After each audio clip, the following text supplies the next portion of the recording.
I happen to really like H.P. Lovecraft stories and movies that are based around them. And I think that perhaps the most famous of those is the Re-Animator.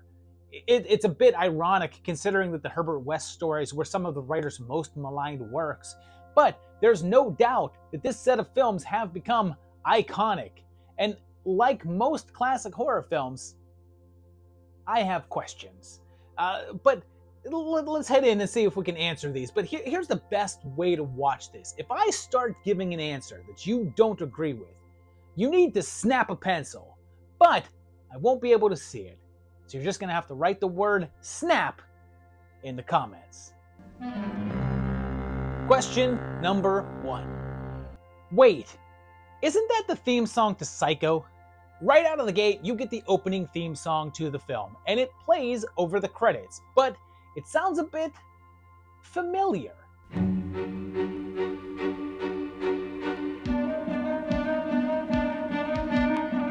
And that's because if you've ever seen the movie Psycho, you'll catch a striking similarity to the opening theme song to that film.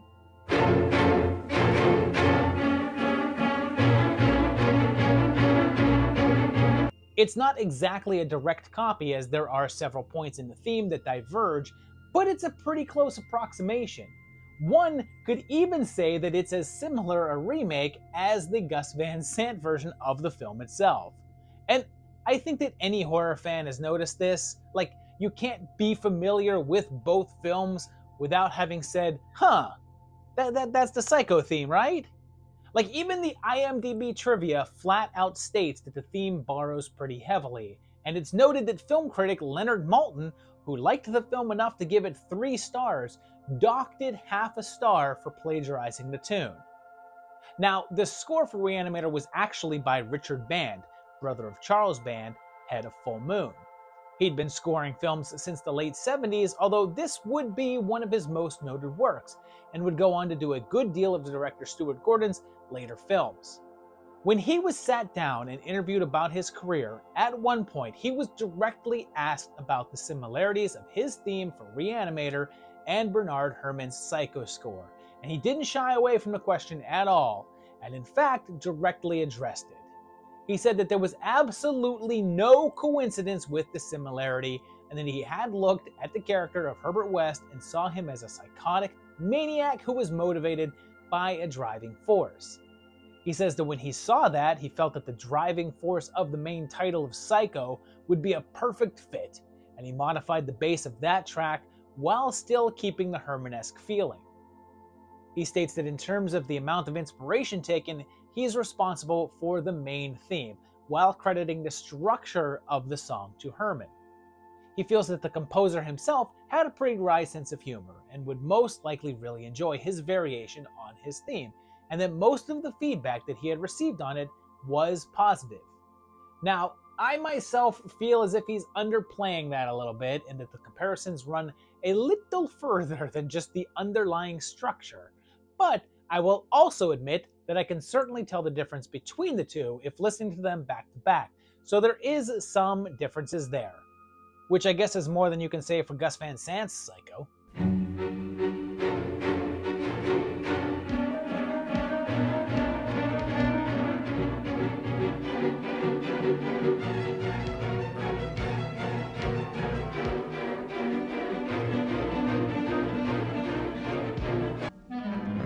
Question number 2.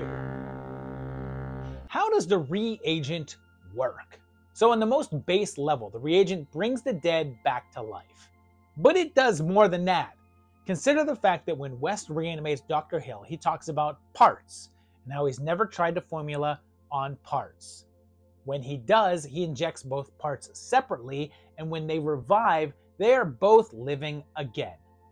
However, as opposed to each part simply being restored to life, they seem to still be a part of the same whole. Hill is still able to control his own body and move it around, even if it seems like he doesn't have total control. When the torso knocks some stuff over, Hill's reaction sort of seems like frustration, like he's mad at the body for being a klutz, but that can easily be frustration with this situation and the fact that he doesn't quite have the level of fine control that he is used to as a complete being. Later, in the second movie, West has taken this further by making little doodles out of body parts and using the reagent to more or less merge them together as a united being. So, here's the thing. West himself gives us a bit of information that we need about this in the second movie. You helped me prove that consciousness resides in every part of the body. Not just the mind. That seems to indicate that in this particular universe, the conscious experience, the human experience, is in every facet of the body, and if separated, still maintains some sort of connection to each other. Hill is able to connect to his body even though they're not a single unit because the reagent has brought life to both parts, and each part maintains that same full body consciousness. The indication of that is that our entire form, what makes us us, is a basic kind of hive mind that exists in every single part of us, but is mainly controlled through our brain, where the functions of those parts are maintained. What the reagent does then is not only give life to those parts, but also a form of self-control that would typically stem from the brain. With this, we can see that the brain is not actually necessary for functioning, as noted by the little eyeball creature in the second film. But without one, it is a far more base level intellect. The little finger guy doesn't seem to be that intelligent, although it does have motor control and some sort of instinct to it. A further elaboration of this is shown in the ending of the first movie. Hill's head is crushed, and as such, his brain would also be very damaged. But his body still has some sort of motor function, even if it's not refined anymore.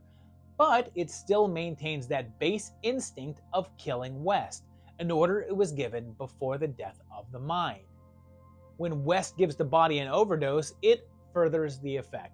As I said, each and every part of the body would maintain some form of consciousness, and the overdose gives the body total control over each of these parts, hence its ability to develop motion within its own organs in order to keep attacking. Question number 3. How does West survive? Speaking of that intestine attack, how exactly does West survive it? When we last saw him in the finale of the first film, he had some entrails wrapped around his face, and it looked as if he were suffocating as the room was burning all around him. And yet, in the second film, he's just there in the beginning, alive and intact with no explanation of how he survived.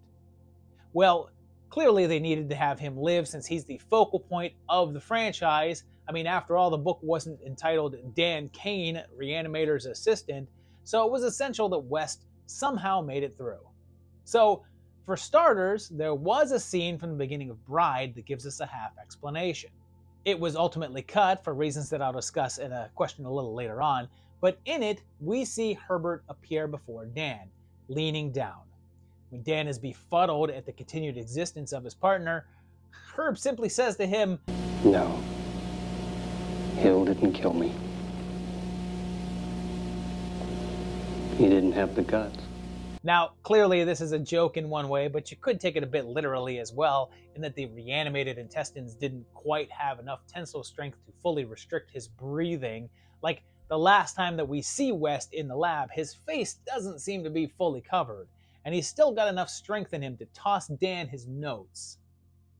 The very last visible shot of him is pretty difficult to see what's going on, and that most of West is covered in the fumes from the spilled chemicals and fire, but he's clearly still struggling. We don't see him after that, and you know the cardinal rule when it comes to fictional characters. If you don't see the body, they ain't dead. And hell, this is a horror movie, so even if you do see the body, the chances are that they're not dead. So, the most likely scenario here is that West's overdose theory is less effective than he initially thought. Probably the effects of the reagent gave that full control to all of the parts of Hill's body, but such a process is only temporary, and the entrails lost their strength to maintain a grip on West's form, hence him saying that Hill didn't have the guts. By that point, he didn't have control of his guts anymore and simply released him. Afterwards, it was just a matter of West slipping out from in between the ropes of digestion. Chances are that having his nose and mouth covered by the intestinos actually protected Herbert from breathing in excess of the fumes that were filling the room, and once free, he would simply have to continue shielding his breath from further ingestion and exit the room, joining up with Dan in the hallway. Question number 4. Did West kill Rufus? Rufus the cat. Probably one of the most known animals in horror? Like at least one of the most well-known cats, I think. Like, he may not have the fame that Jones has from Alien, or even Church from Pet Sematary, but he's more known than the General from Cat's Eye, but his story is still a bit of a minor mystery. We see him early on in the film, sabotaging Dan and Meg's love life, as cats are likely to do, just causing some overall chaos, and he sure doesn't seem to enjoy Herbert's presence. Rufus is terrified of him. When Wes comes in, he runs and hides. But later on, the little guy goes missing, and Meg manages to find his dead body in West's fridge. Sure, he didn't leave a note saying cat dead details later, but he could have at least put it in a paper bag marked dead cat do not eat, because after all, if he did that, I don't know what Meg would have expected. Now, West says that he's not responsible, and that he found Rufus dead after the little bugger got his head stuck and suffocated. And that is certainly possible. After all, Herbert has shown himself to be an opportunistic guy, and finding a freshly dead cat is absolutely a situation that he would take advantage of. But he's also shown to be willing to kill and has no issues with taking a life, and then using that to continue his work. Clearly, he had no issue with taking a shovel to Hill or killing Lieutenant Chapman, so it's also pretty clear that he was capable of murdering the animal in order to further his experiments. So, I'm of two minds here, because there is a fair amount to suggest that he killed the kitty. After all, we do see him killing humans at other points, so having him take out an animal would probably be of no concern to him. He barely sees human life as something valuable, so why would he have any connection to a common household pet? After all, in the basement, in his notes, it's said that he has already killed rabbits, guinea pigs, dogs, and cats, and he says he killed them, so he killed animals before. Him killing Rufus is not something that he would have been above, so it's not like his moral code prevented him from doing so.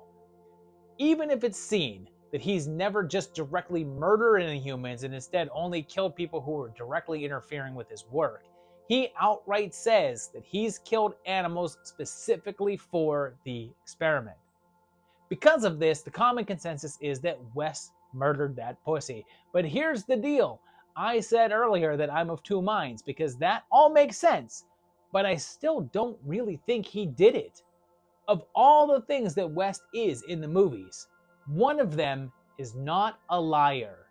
He sometimes lies by omission, or makes statements that can be taken in two ways, but he doesn't outright lie to Dan. Having him do so here, and at no other points, even when it would behoove him to do so, seems off to me.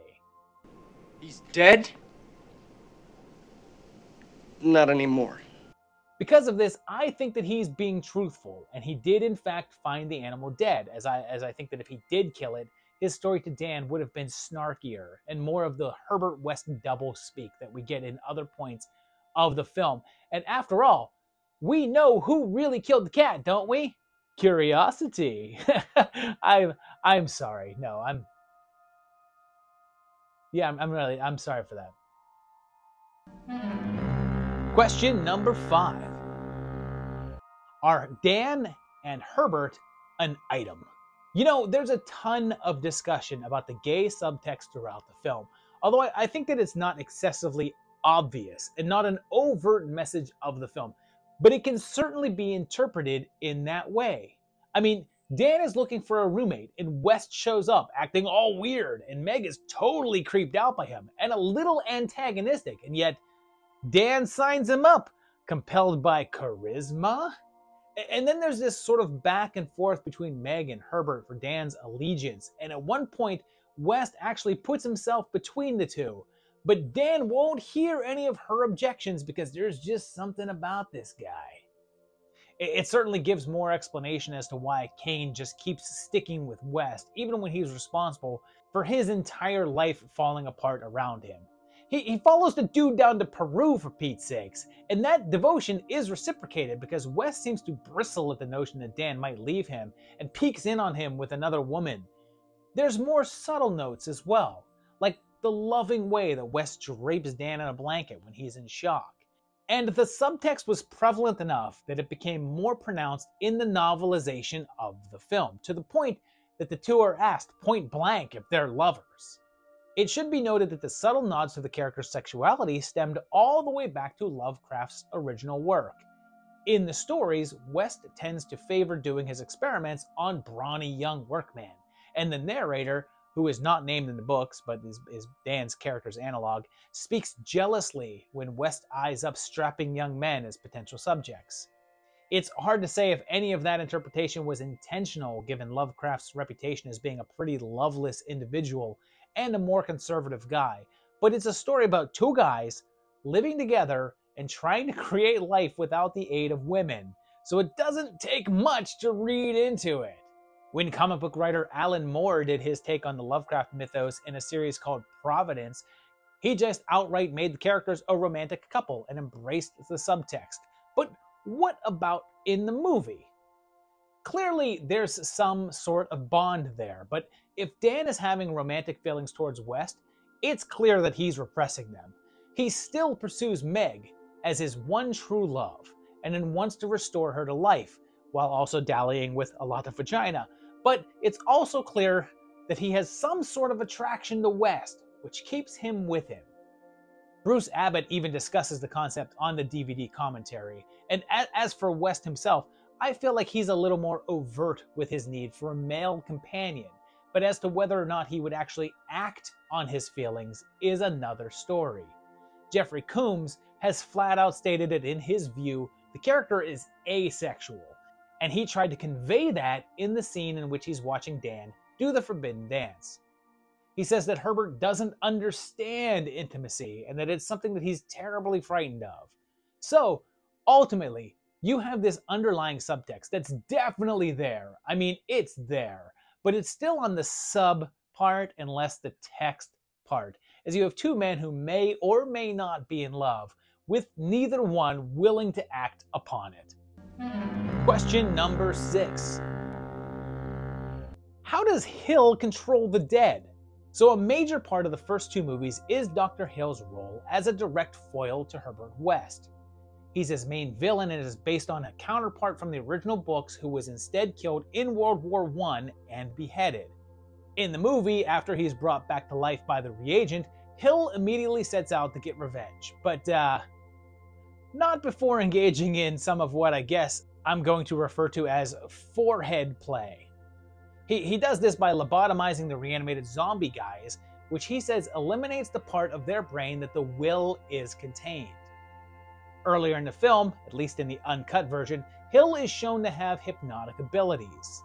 These bits aren't included in the regular cut of the film, but if you haven't seen this cut and were wondering why Dean Halsey seems kinda cool with Dan in the dinner scene, but then seems to hate him with all the fiber of his very being the next time that we see them together, it's because Hill hypnotized the Dean and convinced him to have a more negative view of Dan. So, the insinuation is that I guess, after using his little laser gun to lobotomize the reanimated, they are then more susceptible to his hypnotic suggestions and obey his every command. Things are a bit different in the second film, since he now seems to be able to psychically communicate with the undead, reaching out to them from far away and commanding them.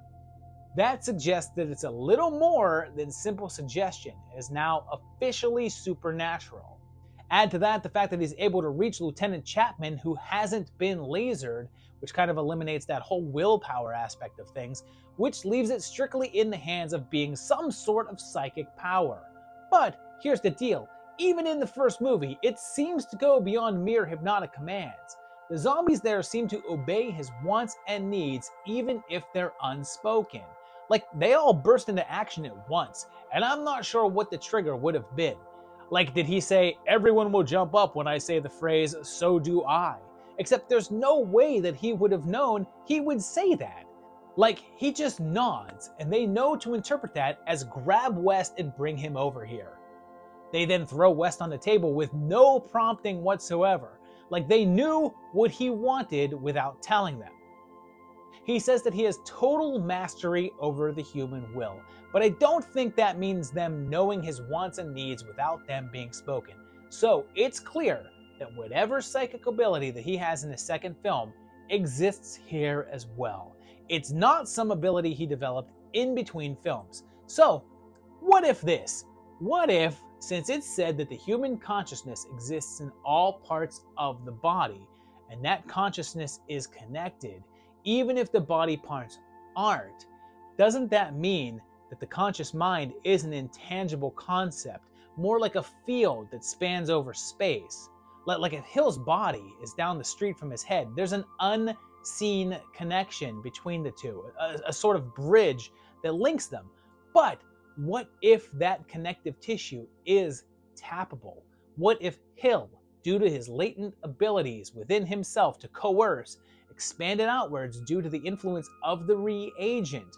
What if he can then not only use the space between us as a bridge between his own consciousness, but can also dip into that field of others, allowing him to use them as rudimentary puppets, just like he can connect to his own body parts?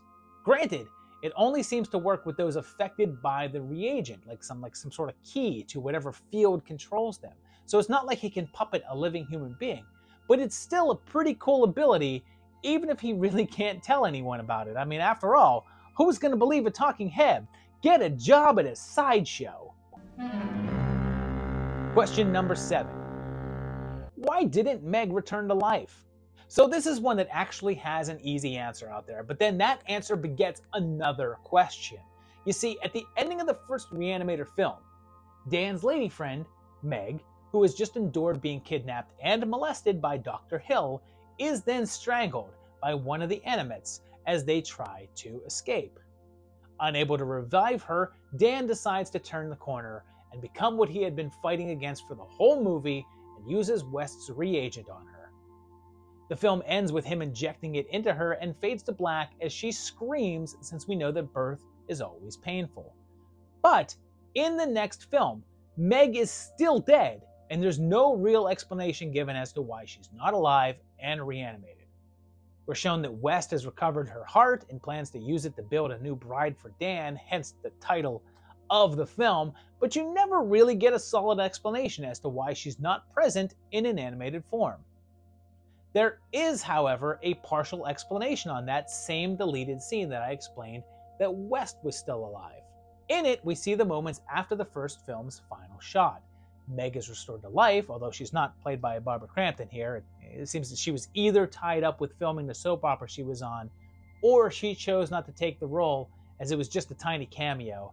But anyway, for a moment, it seems like Meg is completely revived, without any of the issues that the other reanimates had. But then, something terrible happens, and her body seemingly rejects the process, causing her face to warp. And when I say that something terrible happens, I kind of mean that effect, since it doesn't quite work the way that they were expecting it to, I guess, and its unconvincing nature appears to be part of the reason why the scene was cut. But right after, Meg complains about her heart and then simply dies. But this scene creates new questions. Why is Meg basically the only person revived that seems to have all of their faculties? The amount of time that passed between her death and revival is pretty similar to that of her father's, and he was a mindless lunatic. Hell, even Hill, who is meant to be some sort of exception due to his mind powers, is clearly exhibiting some sort of degradation from the reanimating process. But Meg is totally fine. Until she's not, which is also an anomaly since we don't see the effects of the reagent cause this sort of bodily breakdown in any of the other subjects. So is Meg herself kind of special and have something about her that made her a top-notch candidate for perfect, albeit brief, restoration? Well, I'm assuming that the odd nature of this scene and how it doesn't really fit in with the rules that they've already established for how the reagent works is another reason why they didn't run with it. And as always, if it's not in the finished film and hasn't been put back into any sort of extended version, it can basically be discounted. This scene is likely not canon. I mean, it's not even really necessary for West's revival, so it can be set aside as not happening. After all, if this did happen, then I would think that West would have been unable to stop talking about how his formula worked perfectly for a brief moment, and Dan would be more committed since he had already seen it work to a certain degree. So what we're left with is Dan injecting Meg, her scream, and then the idea that she didn't survive, leading the boys to try to find a way to revive her heart. It's pretty easy to infer that she likely did come back to life as a result of that injection at the ending of the first movie, but much like every single other subject of the experiment, it was not a successful run. Later in the movie, West says that he saw Dan holding Meg's dead body, so we know that at least that part happened.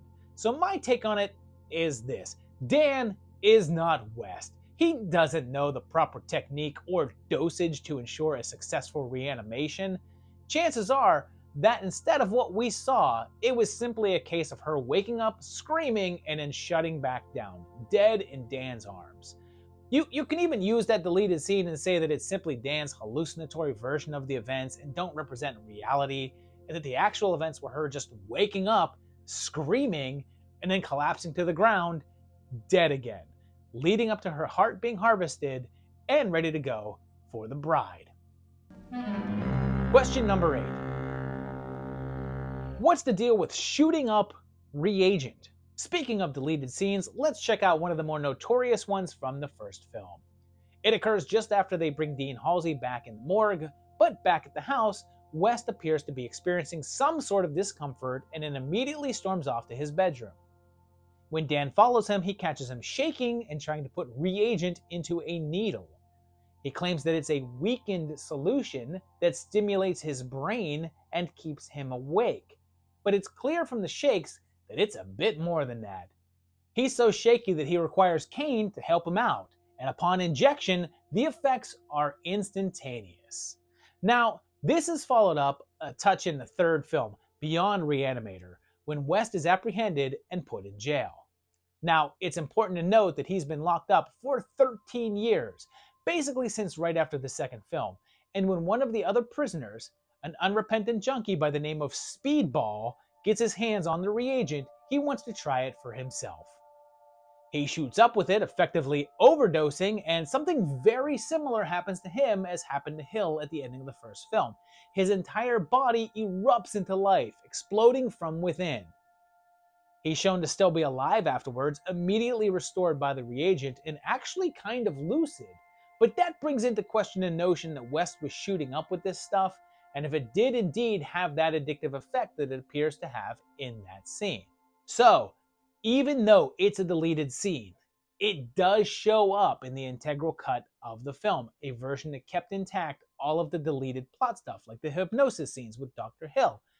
But if this is an actual scene from the film, and happened in the context of the storyline, like is canon, why does West not exhibit this behavior at any other point during the franchise? If he had an addiction to this stuff enough to have the shakes from a withdrawal, then how on earth did he go for 13 years in prison without it? So one thing that we know is that he said that the reagent that he was shooting up with was a watered down version. So that means that this vial right here is specifically for himself. Its primary purchase is just for his recreational use. And we know from the third movie that it actually does have some positive effects, like an endorphin rush. But if you're taking that scene as something that's canon, it's hard to say that Herbert doesn't have an addiction to that formula. He's clearly showing the signs of withdrawal, and yet never shows this at any other point. But here's my take on it. I propose that he still had the condition and was still affected by it, although we were just never privy to seeing him do the shooting up or Dan helping with him. I contend that when he was arrested and taken to prison, he most likely went through withdrawal there, as many prisoners do, and whereas in some jails there's still some access to narcotics, no one is getting him reagent in there, so he'd have to go cold turkey. I think by the time that we catch up to him and beyond, he's been clean and sober for a long time now, which would account for his more low-key and subdued demeanor. In fact, I believe that not having it in his system for so long reduced his obsessive nature and desire to continue his experiments. But when it's brought back into his life, it's like an addict falling off the wagon and spiraling downwards, an all-consuming addiction that takes over every facet of his life, and it becomes all that he can think about, becoming his main driving focus for existing. Like me, Cinnamon Toast Crunch. Question number 9. What's that cat doing there? At the ending of Bride of Re-Animator, all of West's half-baked experiments that he's been keeping locked up in the crypt below their house gets loose, thanks to Hill's bat head. There's a variety of odd creatures, like the head with a foot on its neck, the 2 stumps together, the dog from earlier that was given a human arm, some sort of chicken thing, a rabbit monster, and a variety of twisted doodles of parts. But then, there's this little white kitty. I think it's possible, it's a little hard to tell what's what in this scene, but I think that it's possible that it has human hands. Chances are that it's just another one of West's failed experiments and he had it down there with all the others. So what's the question? What am I asking about this thing? Nothing. I just wanted to show it. I mean, look at this thing. It's freaking adorable. Are we supposed to think that this little cuddly buddy is dangerous and harming Herbert here? It probably just wants scritches. I want this cat to have its own spin-off movie. But anyway, now that I have you here, I guess at least enjoy a snippet of Move Your Dead Bones from Dr. Re-Animator.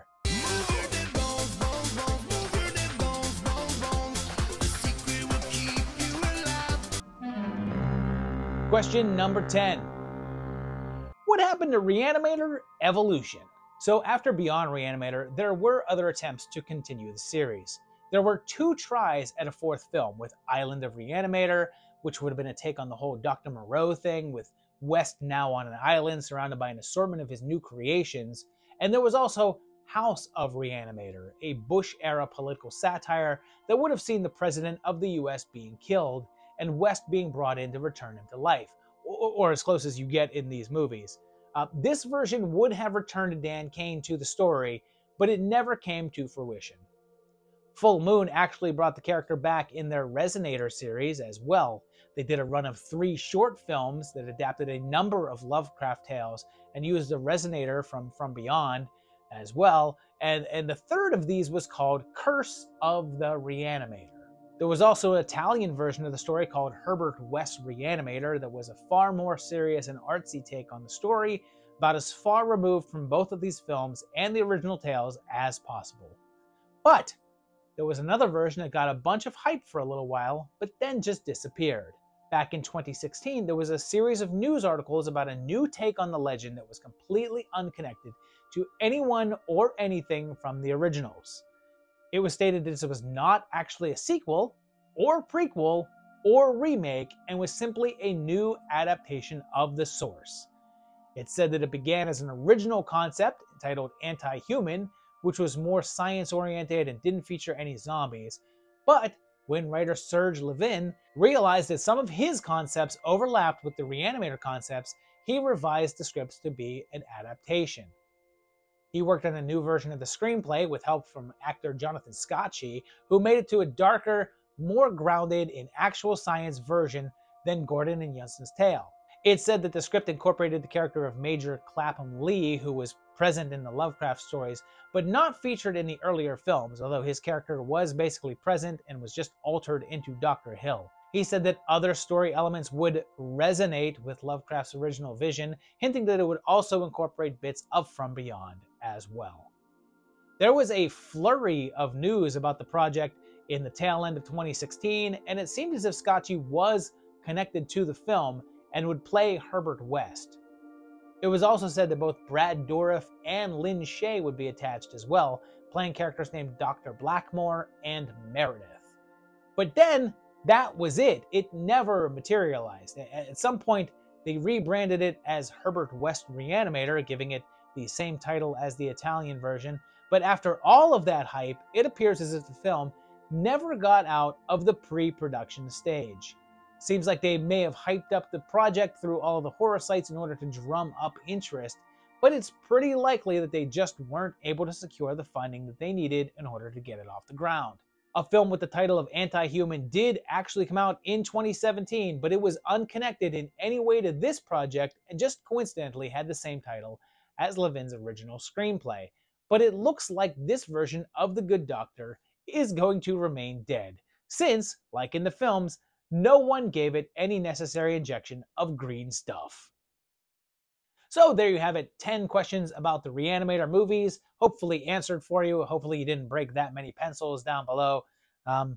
Yeah, that would be sad. Do people still have pencils? I don't have it. I think I could scour this entire house and not find a pencil. But yeah, if you liked those questions and answers, let me know down below. If you have other questions about the Re-Animator series, put those down there as well. I want to hear that. If you enjoyed the video, hit that like button. If you like the channel, hit the subscribe button and click on the little bell so you get notified when new videos come out. And if you think about it, go to my Patreon page at patreon.com/movietimelines, like these guys over here did, and help support this channel.